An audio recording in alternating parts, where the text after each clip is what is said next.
Hello, everybody. Welcome into Sports by GSMC Podcast Network. I am your host, Jeremy Lapidus. Today is Tuesday, November 26th. I hope everybody's having an incredible day so far. We have a big NFL show for you. Obviously going to cover, of course, the Monday Night Football game, but of course, every Tuesday we do our power rankings 32-1. It was a tough week this week to do the power rankings, I'm not going to lie to you, especially in that middle section from about 7 to 17 or 18 was maybe the toughest that I've had to do all year. But we'll go over all of them as well as winners and losers from week 12. But before we get into any of that, remember, if you would like to be an even bigger part of the show than you already are, all you need to do is go to gsmcpodcast.net.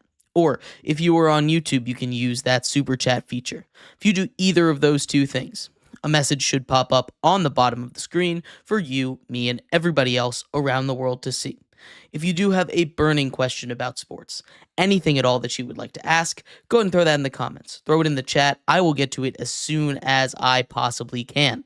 I appreciate everybody so much for sticking around, talking some sports with me here on a beautiful Tuesday, November 26th. But like I was saying, we are going to start off our show today with some NFL power rankings. And starting off right away at number 32, it's the Jacksonville Jaguars. The Jaguars were idle this week. They were on a bye. Still, they did not make a coaching change, something that I'm a little bit surprised by, although as time continues to march on with this organization, I am less and less surprised with every week that Doug Peterson continues to be there. Doug Peterson went out and said that he made some changes in-house, not going to come out and say what they are. Positive news, Trevor Lawrence, their star quarterback, franchise quarterback, apparently had a couple of practices in there. There were reports that he was potentially going to be out for the season, and we've seen how disastrous this squad has been with 2 weeks under Mac Jones. The difference is crazy. They score 6.5 points per game in the 2 weeks that they've had Mac Jones. That is less than a touchdown per game. That is crazy. 13 total points. Not good enough. Obviously, they weren't winning many games with Trevor Lawrence, but the offense was at least able to move. They were able to hit the weapons on the outside. The running game was at least a little bit effective at times, right? Without him, this is the worst team in football. That defense is not good enough, and there are not a lot of shining moments for this team. The Jacksonville Jaguars are the worst team in football, number 32.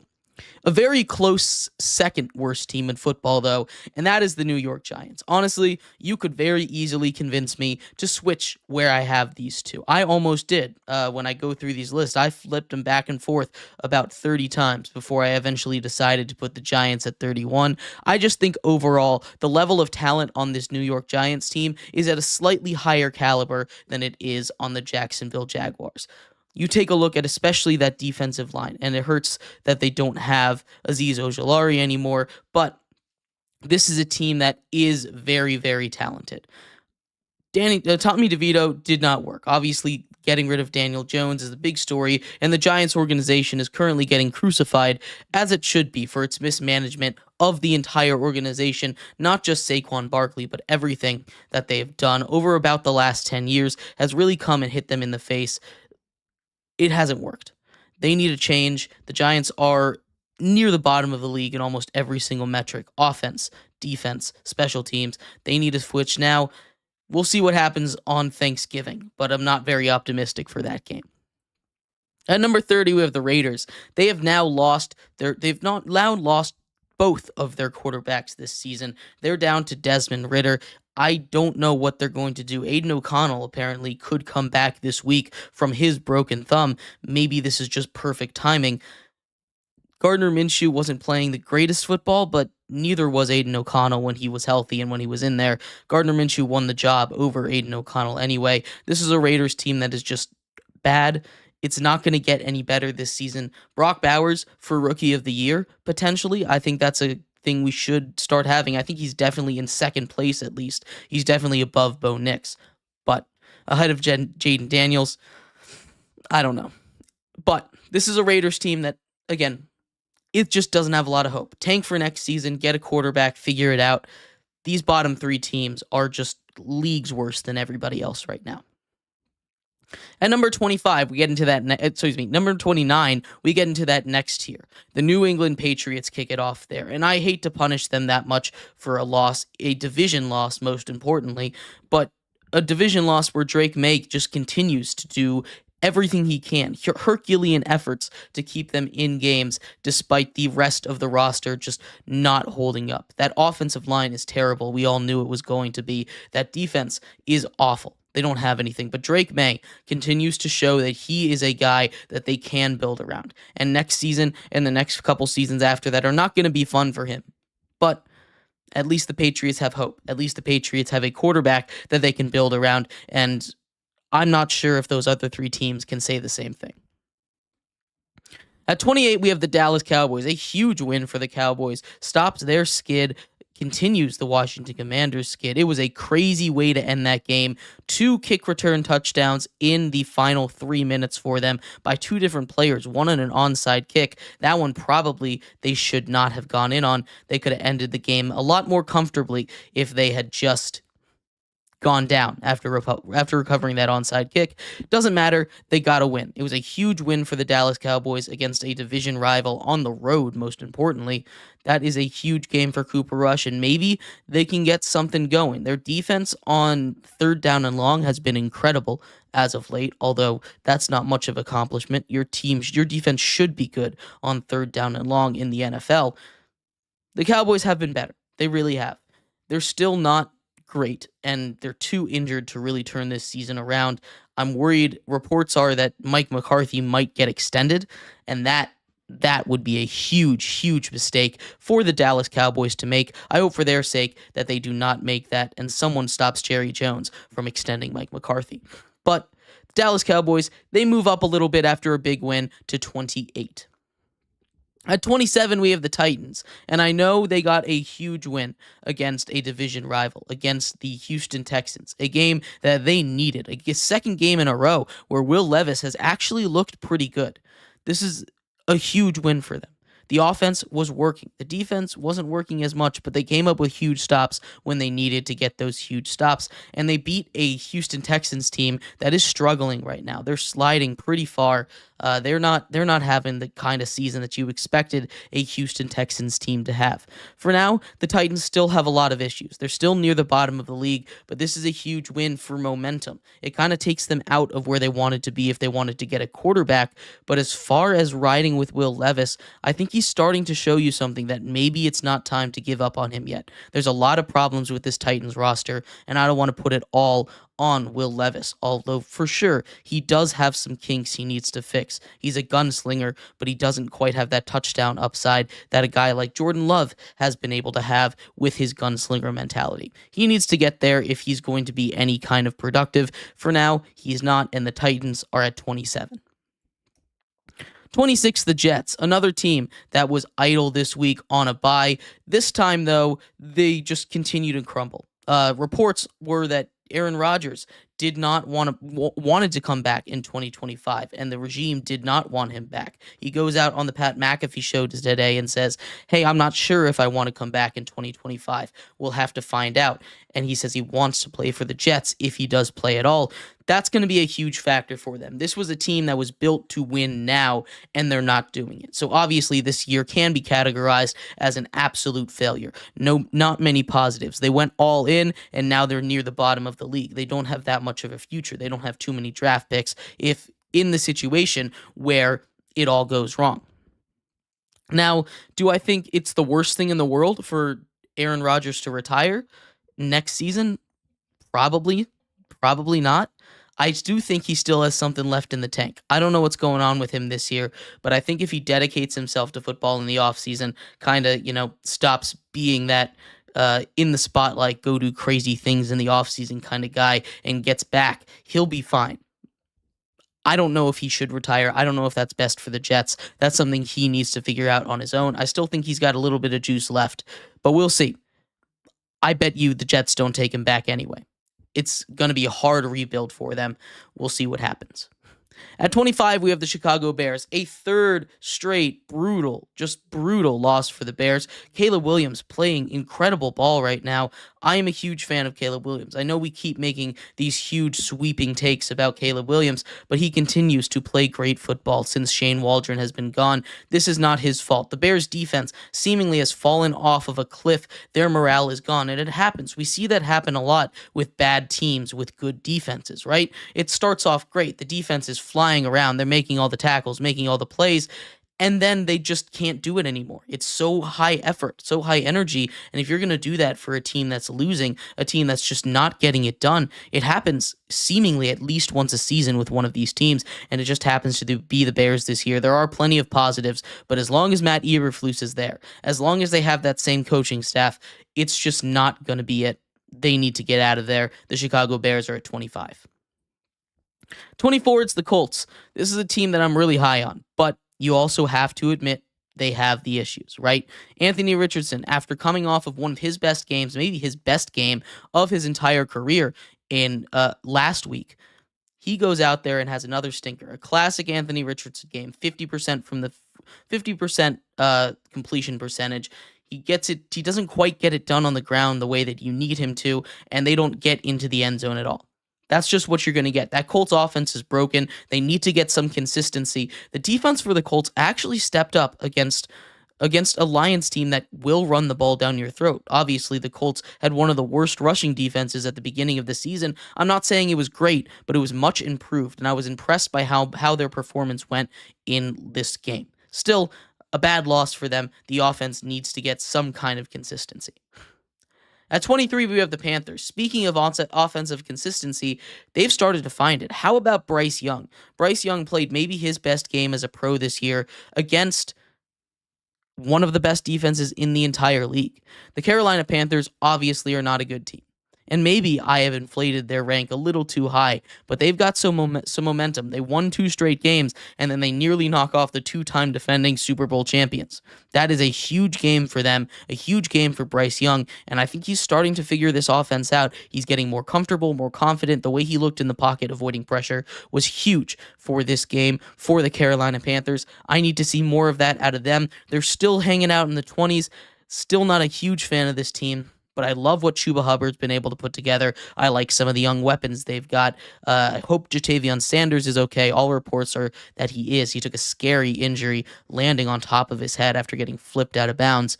But the Carolina Panthers and Bryce Young continue to improve on what is a dead season, but a dead season that had no expectations to begin with. So they're doing what they need to. They're showing improvement, and I think it's a huge day for the Carolina Panthers, regardless of the outcome.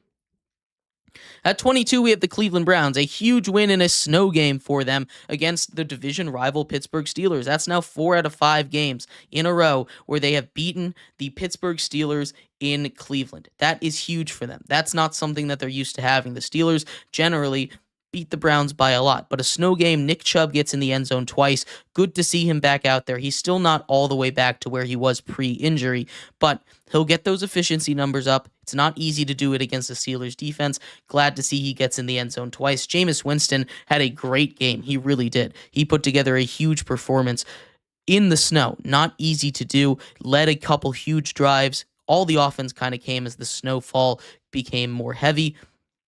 It was a huge game for the Browns. Again, a season that's kind of lost. They're not going to make the playoffs. They're not. They're not going to make any noise. They're not going to be bad enough that they're going to get a super high pick in the draft. But there is some hope in Cleveland, and you can see it start to take form. You can see them starting to build something when they have a quarterback that they like, that they want to play with, and when they get the run game going a little bit. This is a team that can be dangerous at times. At 21, we have the Saints. Obviously, they took down the Browns last time we saw them.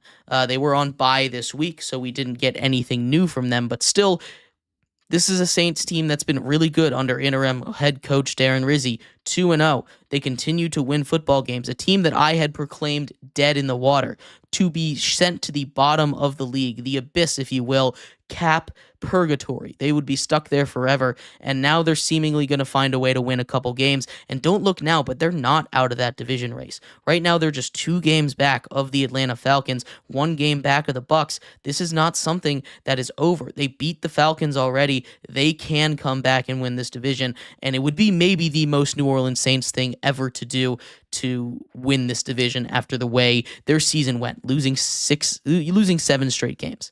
It would be the most Saints thing ever. We will see, though. Saints at 21.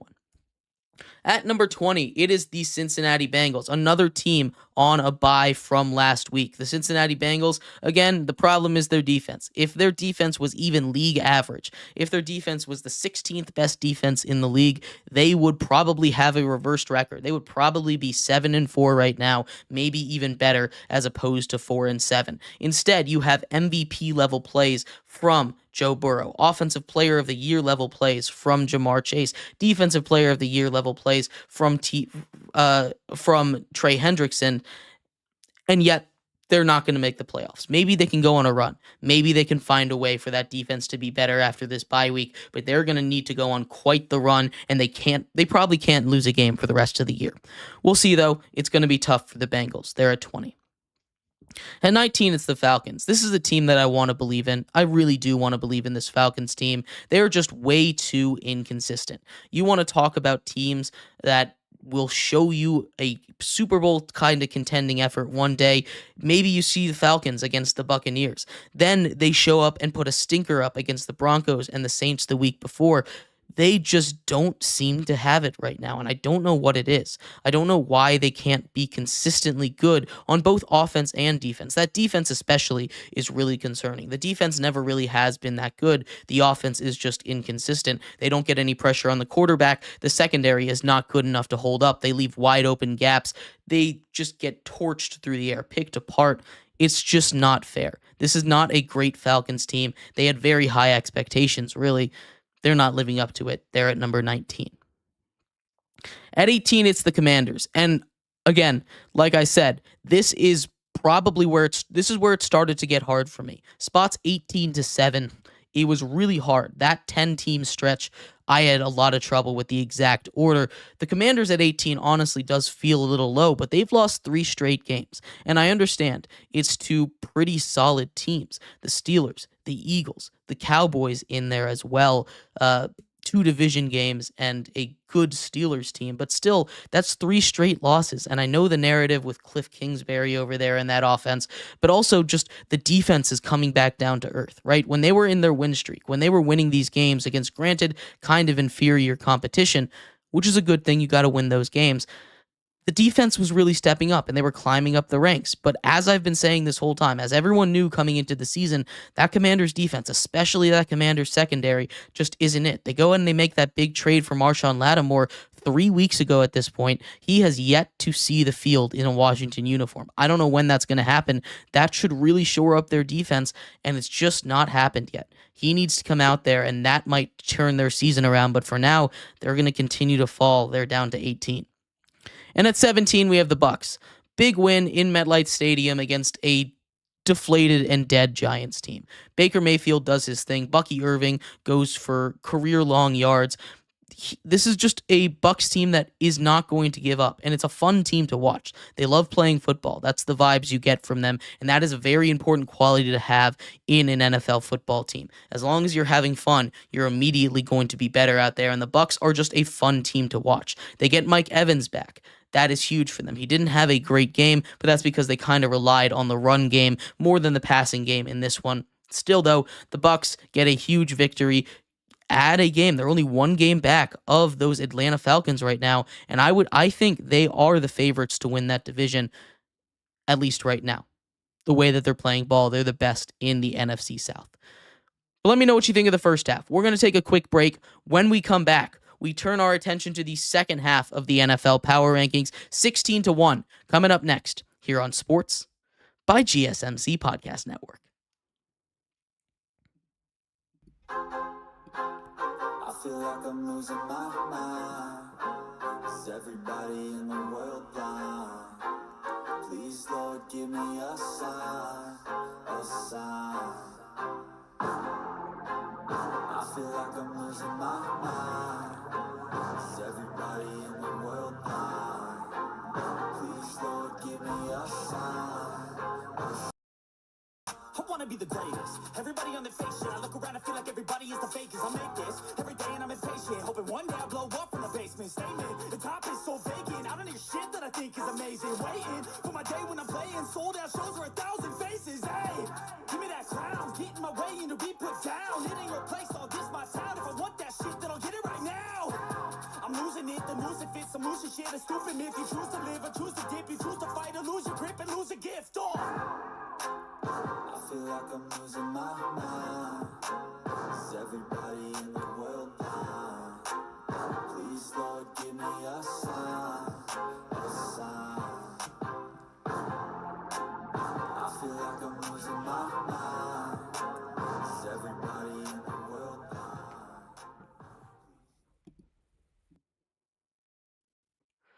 Welcome back to Sports by GSMC Podcast Network. I am your host, Jeremy Lapidus. Today is Tuesday, November 26th. If you are just tuning in, we just went over the first half of the NFL Power Rankings, 32-17. In this segment, we finish off our NFL Power Rankings, starting at 16, getting all the way down to the best team in the NFL. But before we get into that, remember, if you would like to be an even bigger part of the show than you already are, all you need to do is go to gsmcpodcast.net. Or if you were on YouTube, you can use that super chat feature. If you do either of those two things, a message should pop up on the bottom of the screen for you, me, and everybody else around the world to see. If you do have a burning question about sports, anything at all that you would like to ask, go ahead and throw that in the comments. Throw it in the chat. I will get to it as soon as I possibly can. I appreciate everybody so much for sticking around, talking some sports with me here on a beautiful Tuesday, November 26th. But like I was saying, getting back into the NFL Power Rankings here at number 16, we have the Los Angeles Rams. The Rams have taken a couple of tough losses recently to the Dolphins. Sandwiched in between them is a win against the Patriots. Tough loss to the Dolphins. Tough loss against the Eagles. Now, that defense was shown Saquon Barkley, and you can blame them for that. I personally am not going to put too much stock in that. I know it's not great, but the fact that they were even kind of able to keep pace for most of that game, a couple long touchdowns, it's not going to happen every game. Saquon Barkley is a special player, and that the way that those Eagles are playing, it is tough for anybody to keep pace with them right now. Still not a great performance. They lose a couple of spots from last week's ranking, but still, this is a Rams team that if they can get hot, they still have a shot to make the playoffs. And if they can win a couple of games, they're not a team that I happily want to face in the playoffs. Dangerous, but I do understand the concern there. Maybe they fall a little bit after giving 300 yards up of scrimmage to Saquon Barkley. At number 15, we have the San Francisco 49ers. A pretty steep fall for them. I didn't want to punish them too hard because they did have a backup quarterback in, but, even with Brock Purdy, this is a team that was very disappointing. They're sitting at 500, currently tied for third in their division with those Rams, and it's just not a good look. The defense is not playing the same level of ball, and the most important thing, the most obvious thing is the offense. Sure, they've lost a couple of pieces, but overall, it's basically the same. Injuries are hurting this team, and I'm going to take that as a caveat. Of course, it's a big thing. Of course, it's a big deal. But this is still a San Francisco 49ers team that feels like they're this close to being a top 5 team in the NFL. They just can't quite get there. And I don't know what the issue is, but everything just feels slightly off with this team this year. They just kind of need a hard reset. I bet you it was because of the offseason. They had the most tumultuous offseason of any team because of the whole Brandon Ayuk saga, and I think that really threw them off. We'll see what happens. For now, the San Francisco 49ers are at 15. 14 goes to the Cardinals. The Cardinals take a tough loss. Their defense still played really good football. They only allowed 10 points defensively. A defensive touchdown a defensive touchdown for the Seattle Seahawks last week. Still a huge game, a bad game for the offense. And this is the issue with the Cardinals. It's not what you expect. The defense continues to play great under head coach Gannon over there. They continue to play really good. They hold their opponents to under 20 points. You should win that game as an NFL team. Unfortunately, Kyler Murray just can't seem to find any kind of connection with Marvin Harrison Jr. That was supposed to make that offense go. James Conner has been consistent, but consistent not really enough to win football games. He's not going to be that game changer kind of back. And if he's a guy that you want to rely on, he's just not going to be able to do that right now. You need Kyler Murray to be able to make those plays. And more importantly, you need, and when I say need, I mean need, Marvin Harrison Jr. to get more involved in this offense in any kind of meaningful way. It's not happening right now, and that is the biggest issue with this Cardinals team. They need to find a way to get that fixed because he's a great talent wide receiver, and I feel like they're kind of wasting him right now. I don't know why he and Kyler Murray can't get on the same page, but for whatever reason, it's not working. At 13, we have those Seahawks, fresh off a win against the Arizona Cardinals. Their defense is really the reason why I moved them up so far in this rankings. Their defense has been amazing ever since they added Ernest Jones. Ernest Jones, a guy that was traded to the Titans and then traded over to the Seahawks. They've completely revamped their linebacker core. They've replaced two of their starting linebackers in the last 3 weeks, and that has been that was their weakest point defensively. They have completely overhauled it, and now that defense is playing with a strength there. This is a defense that has completely turned it around. They're playing like they were in the first month of the season, and if they can continue to play like this, they're first place in that division right now. They might end up taking it. They're currently the third seed in the NFC right now. It's kind of crazy, but we'll see what happens. The Seahawks are at 13. At 12, we have the Houston Texans. I have many gripes about this Houston Texans team, especially with the offense. The offensive line, terrible. CJ Stroud has taken a huge step back. He's having a sophomore slump, and the offense is just not the same. But all of that being said, this is still a really good Texans squad. There's still plenty of bright lights here, and injuries are an issue, but that defense played a really good game. You can blame them for giving up 30 points. That's too many points for your team to consistently win, but the pressure they're able to get on quarterbacks week in and week out, especially in this game, is really impressive. And the way their secondary just continues to be opportunistic is great, but that offense needs to be able to keep up. This is a Texans team that's extremely disappointing, and I really considered them dropping them a lot further than they are right now. But they're going to stay just inside the top 15 at the top 12. Houston Texans. I'm still very worried about this team, though. 11, we have the Dolphins. Look at them climbing their way all the way back to the top. They were in the 20s, in the mid-20s before Tua came back. He has a huge game, his best game since coming back, and he has been near flawless. I'd like to see them get the ball to Tyreek Hill a little more, but I have very little issues with the way this team is playing. They get another win, another impressive win, this time against a division rival. Granted, it was the Patriots, but still a very impressive win for them. And the Dolphins, their offense is rolling. If they can continue to play like this, we start to see all the upside that was there at the beginning of the season. The reason why people thought they would go and win a lot of football games. They can still run the table. It's going to be a tough schedule, but I think they can still do it. Miami Dolphins at 11. Getting into the top 10, and our first time ever for the Denver Broncos in the top 10 of this show. The Denver Broncos have just been playing great football. That defense, one of the best in all of the sport. And Bo Nix has just continued to get better. I know his last 2 games were against some pretty bad defenses, against the Falcons and the Raiders. But still, winning those games that are on your schedule that you're supposed to win are the mark of a good team. I can't emphasize that enough.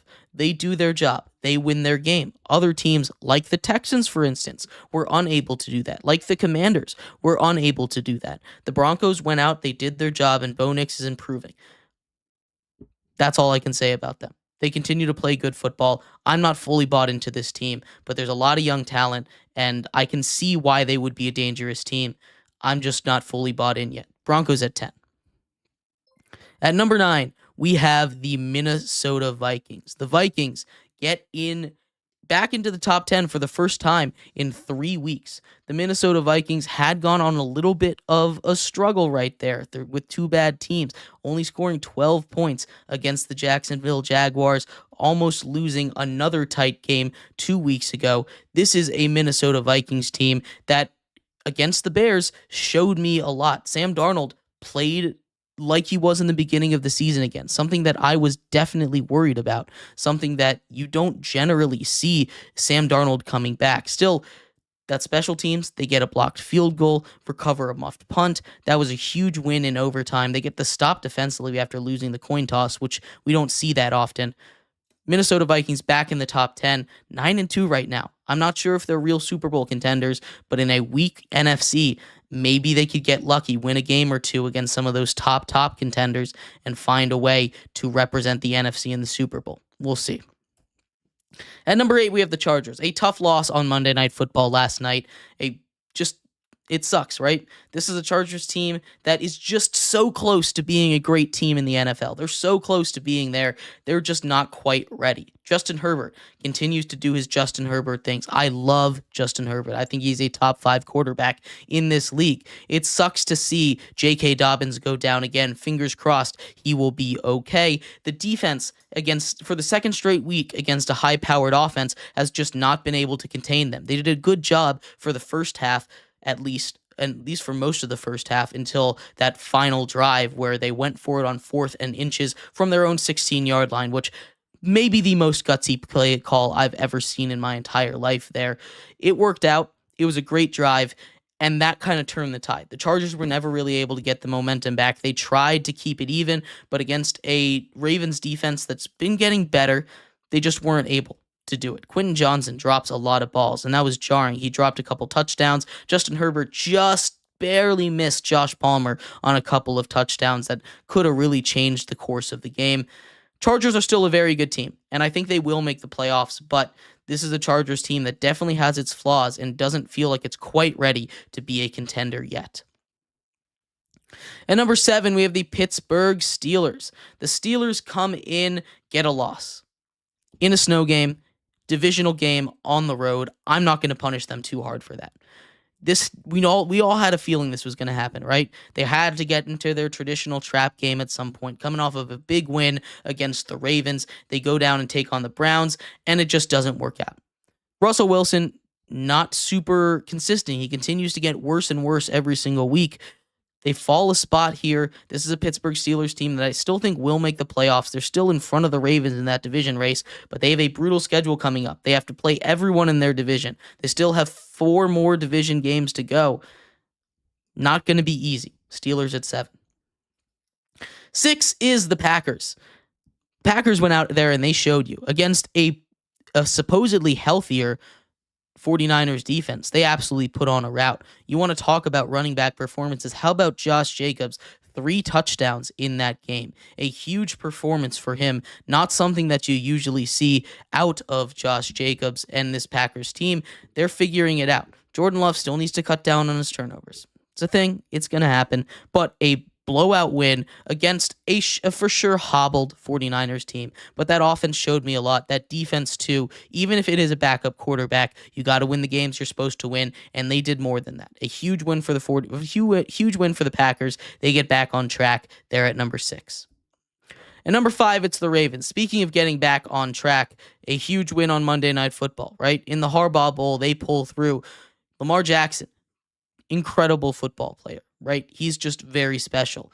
Derrick Henry doesn't get into the end zone and they still find a way to win the game. I'd like to see him incorporated more into the game plan, especially early in the game, because they kind of struggled a little bit offensively. They were able to figure it out, hit a deep shot to Rashad Bateman, and that kind of opened everything up for them.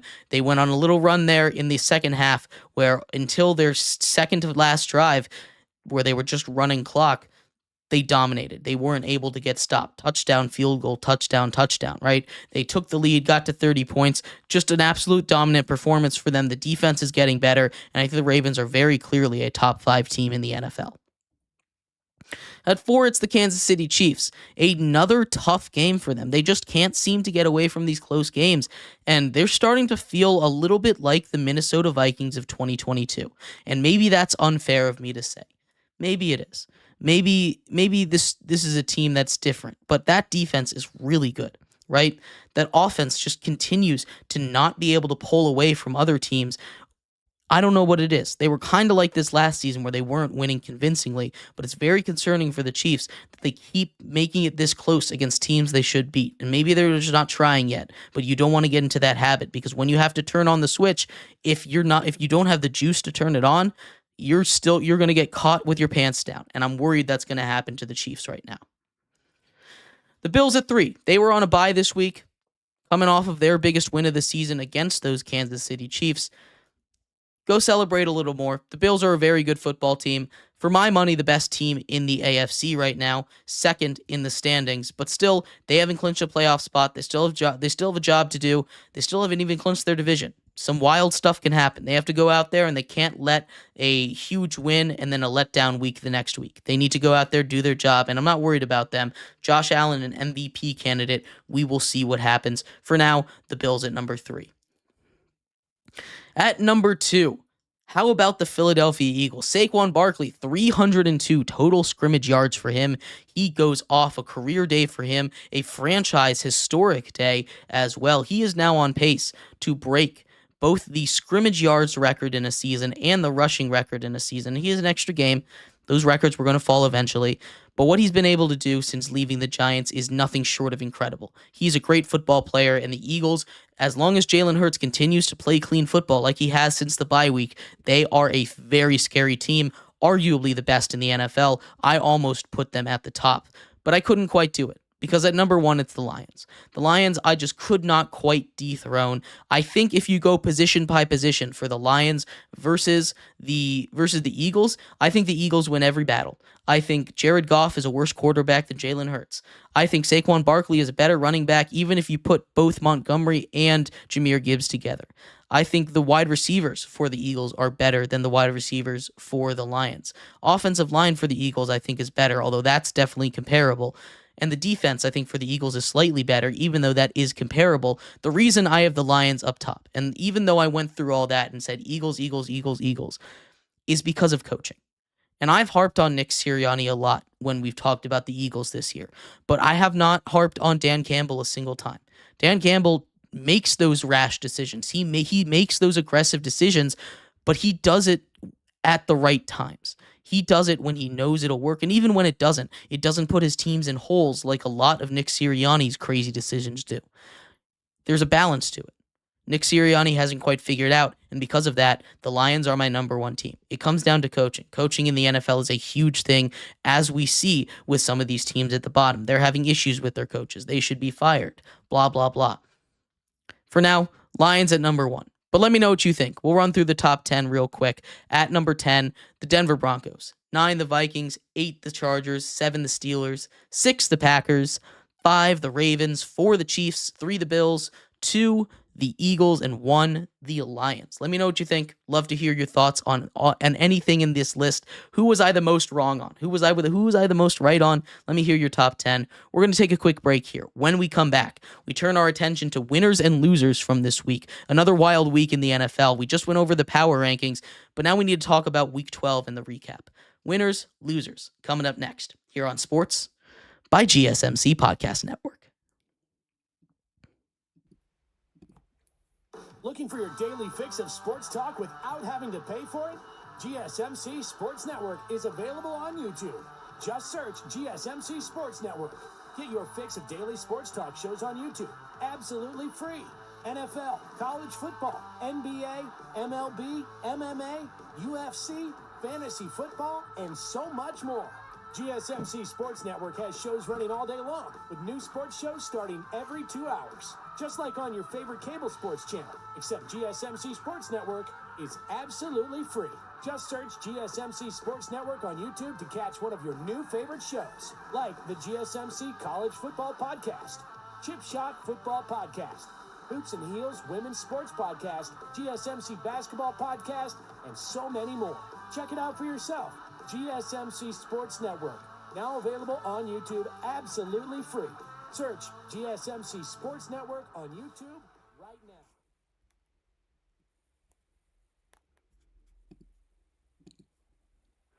Welcome back to Sports by GSMC Podcast Network. I am your host, Jeremy Lapidus. Today is Tuesday, November 26th. If you are just tuning in, we just finished going over the NFL Power Rankings 32-1. Pretty good power rankings, if I do say so myself. In this segment, we turn our attention to Week 12. Winners and losers from the last week of NFL football. It was another crazy week. Lots of upsets, lots of awful things happening, lots of great things happening, records being broken as well. We'll talk about all of that and more in just a second. But before we do, remember, if you would like to be an even bigger part of the show than you already are, all you need to do is go to gsmcpodcast.net. Or if you are on YouTube, you can use that super chat feature. If you do either of those two things, a message should pop up on the bottom of the screen for you, me, and everybody else around the world to see. If you do have a burning question about sports, anything at all that you would like to ask, go ahead and throw that in the comments. Throw it in the chat. I will get to it as soon as I possibly can. I appreciate everybody so much for sticking around, talking some sports with me here on a beautiful Tuesday, November 26th. But like I was saying, in this segment, we're going to get into the winners and losers. We're going to start off with the winners. As all good things, we're going to start off with the good news. Top 5 winners of the week. And we're going to start a little bit simple here. At number 5, it's Bryce Young. How about Bryce Young? How about his performance? What he was able to do against, in my opinion, one of the best defenses in all of the National Football League, keeping the Panthers close. He just had his best game of his career. And for all the people, me included, that thought his career was over once he was benched for Andy Dalton, he comes in, gets his second opportunity of the season, and he has done nothing short but absolutely revive his career. He has been awesome. He has shown that under Dave Canales, in the new regime, as he continues to get more and more comfortable with that offense, that Bryce Young deserves another shot, deserves at least one more year, and it's not time to move off. It's an important lesson, right? We're kind of seeing the same thing with Will Levis to a lesser extent. I'm not willing to make any big judgments, and I'm not saying that Bryce Young really is 100% back, but it's a lesson that we are really quick to react, right? We called Bryce Young a bust. And sure, maybe in terms of first overall picks, he could still be considered a bust. And I wouldn't really even be mad at you for still considering him a bust. But still, this guy has not even played 2 seasons in the NFL. He is still figuring it out. He has had multiple now quarterback multiple coordinators in his season, and it is absolutely messing with him.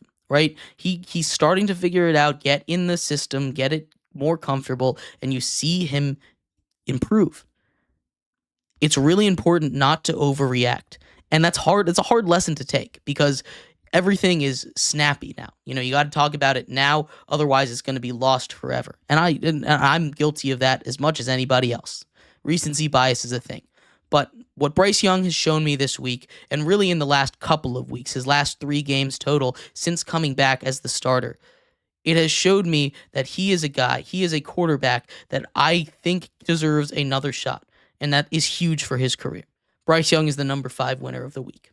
Staying along those same lines, how about our number 4 winner of the week, Tua Tagovailoa? Tua goes out there, his first 4 touchdown performance since getting another concussion. And I, along with a lot of other people, were very concerned for Tua's health. Since coming back, he has thrown 1 interception to 11 touchdowns, right? He has played incredible football every single week, and that Miami Dolphins team, you can immediately see the improvement with and without him, right? Even in this game, they bench Tua for a little bit to get Skylar Thompson in there. He immediately throws an interception. This team is night and day better with Tua than without him. And it's huge to see him out there playing great football, playing back up to where the Dolphins are starting to get back to the expectations they are. Again, we just went over the power rankings. I had them at 11 in the beginning of the season. They had risen all the way up to 6, right? So they're getting back to where at least I expected them to be at the beginning of the season, and that's because of Tua, what he's been able to do. As long as he stays healthy, the Dolphins are going to be a good team and a tough one to take out. Tua is the number 4 winner of the week. At number 3, Keep it nice and simple. How about snow games, guys? We got another snow game. It's been a very, very long time on Thursday Night Football, getting all the way back there. Seems like a week ago, seems like a long time ago, but it was part of this week. A fun game. Jameis Winston goes out there and balls, gives the Cleveland Browns some new life. Shout out to the Cleveland fans over there for sticking it out. Tough environment to play in. They do what they need to do, win a game against a division opponent, a division rival. Everything in the AFC North, all of those division games seem to mean more to those teams than a lot of other division rivalries. So it's fun to see. It's a fun game to watch. Snow games are great. They're our number 3 winner. At number 2, shout out to the Cowboys special teams. They are just the 4th team in the history of the NFL. In the history of the NFL to have 2 different players return a kick for a touchdown. Not only that, they did it in the 4th quarter, both of them in the 4th quarter. How about that finish to that game? Turpin goes out there after the Commanders go up and tie the game, scores a kick return touchdown after muffing the punt. A little spin move there immediately down the field. That was a huge moment for them. Got the Cowboys back in front. But then the Commanders answer, of course. Terry McLaurin, an 80-yard touchdown, a crazy touchdown, cuts in, jukes defenders, goes all the way down the field. And then an onside kick try that could have ended the game after an Austin Siebert missed extra point. Instead, they take it to the house, which probably was a mistake, but that gets them on the list here. Lots of other teams have struggled with special teams, and Cowboys aren't the exception here. They've had their struggles with special teams, and especially this week, special teams were a real mess. We had more blocked field goals, more missed extra points. All of that happened this week, but the Cowboys special teams stepped up huge. They played a huge role in that game, 12 points out of their 34, and the Cowboys definitely don't win this game if not for those special teams. So shout out to the special teams of the Cowboys. They were huge, and it's the number 2 winner of the week. And the number 1 winner of the week, the winningest winner of really the whole season so far, or really any week, it's Saquon Barkley. How can you not? Saquon Barkley, 255 yards rushing. Saquon Barkley, 302 total yards from scrimmage. That is insane. 2 70-plus yard touchdown runs. He is on an insane pace right now. I mentioned it in the power rankings, but Saquon Barkley on pace for the most scrimmage yards in the history of the NFL. On pace for the most rushing yards in the history of the NFL. Saquon Barkley now in the MVP conversation. And Saquon Barkley, really running backs as a whole, I would say, are getting into the winner's circle here. But Saquon Barkley headlining it all. He's already set a career high for rushing yards, career high for rushing touchdowns in a season. He is insane, and we get to see what he can do behind a good offensive line finally. It's fun to watch. This is the player we were promised that went 2nd overall in the NFL draft. Saquon Barkley is a special, special talent, and he deserves to be let free. He's the biggest winner of the week. We're going to take a quick break. When we come back, we get over to the losers' side of things. Just as high as the highs were, there were plenty of lows. So we'll talk about all of that and more coming up in just a second here on Sports by GSMC Podcast Network.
Welcome back to Sports by GSMC Podcast Network.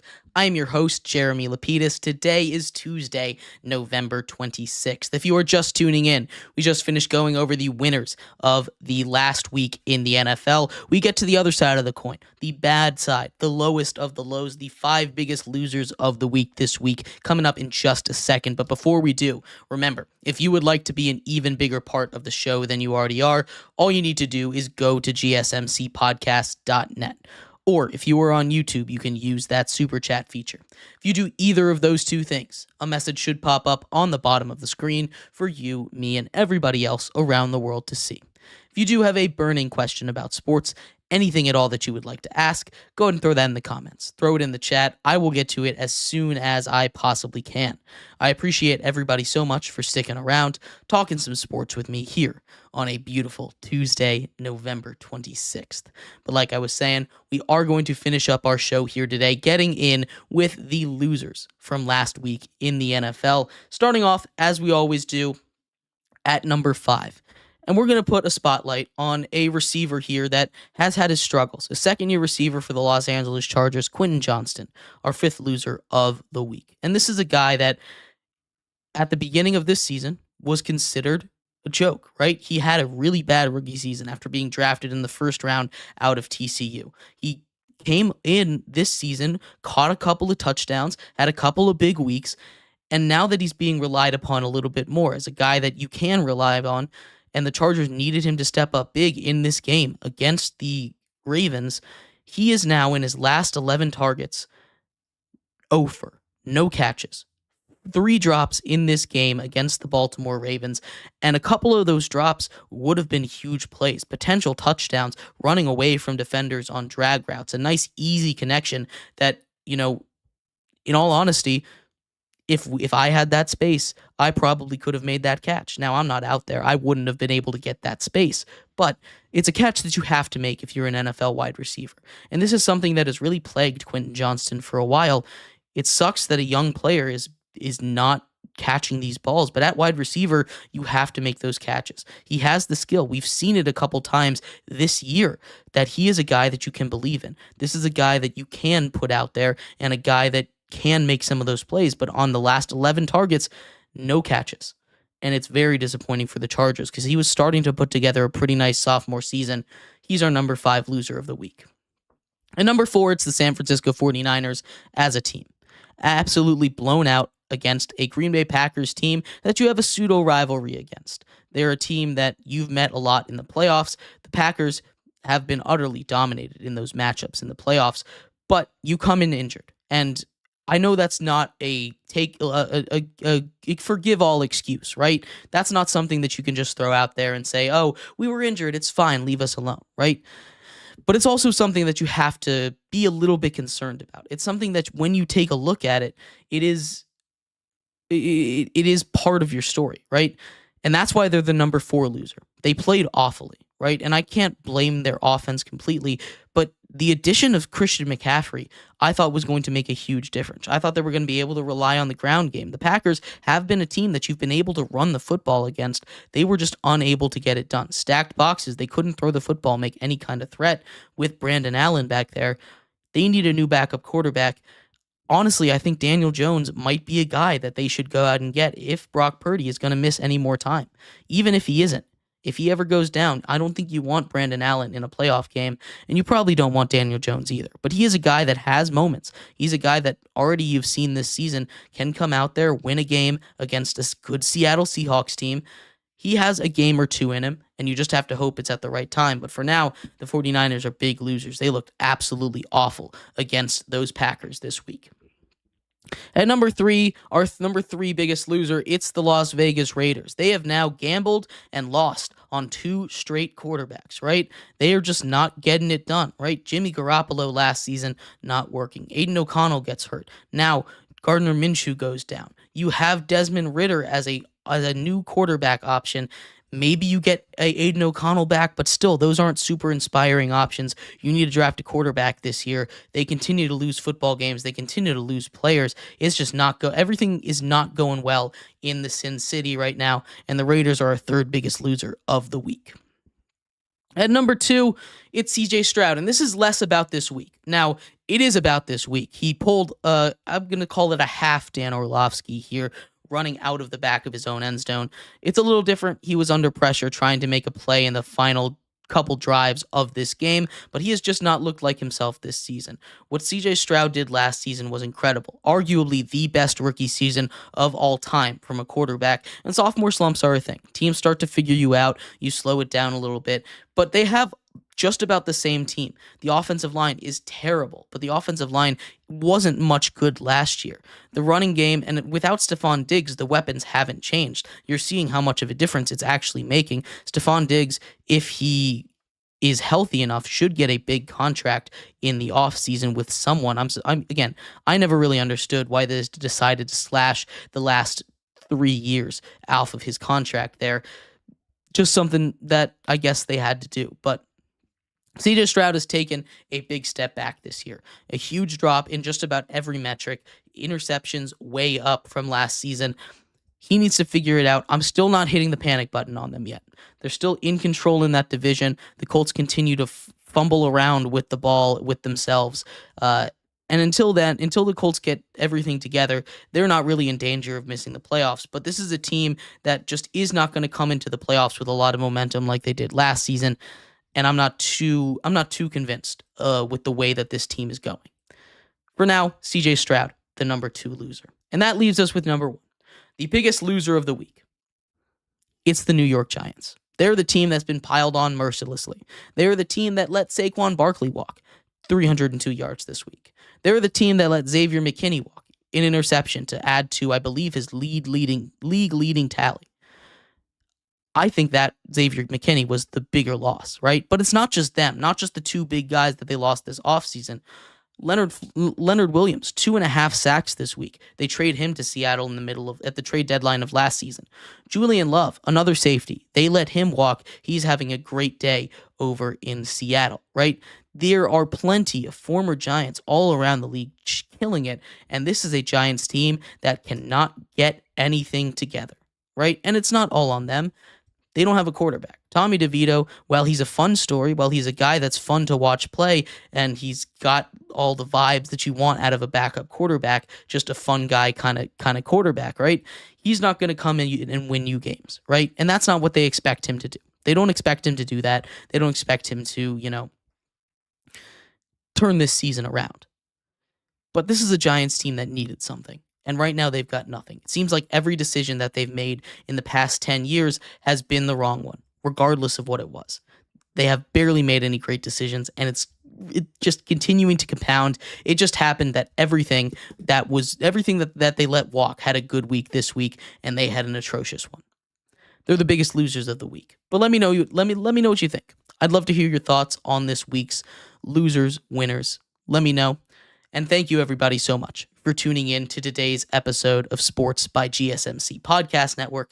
I've been your host, Jeremy Lapidus. We will be back tomorrow. We're off Thanksgiving, and I will be back on Friday, but we're off Thanksgiving. We'll be back tomorrow talking all the biggest news from this week in sports that we missed when we were covering the weekend, NBA power rankings as well. Make sure you come back for that. I'll see you then. You've been listening to Sports by GSMC Podcast Network. You have a good one. Bye-bye.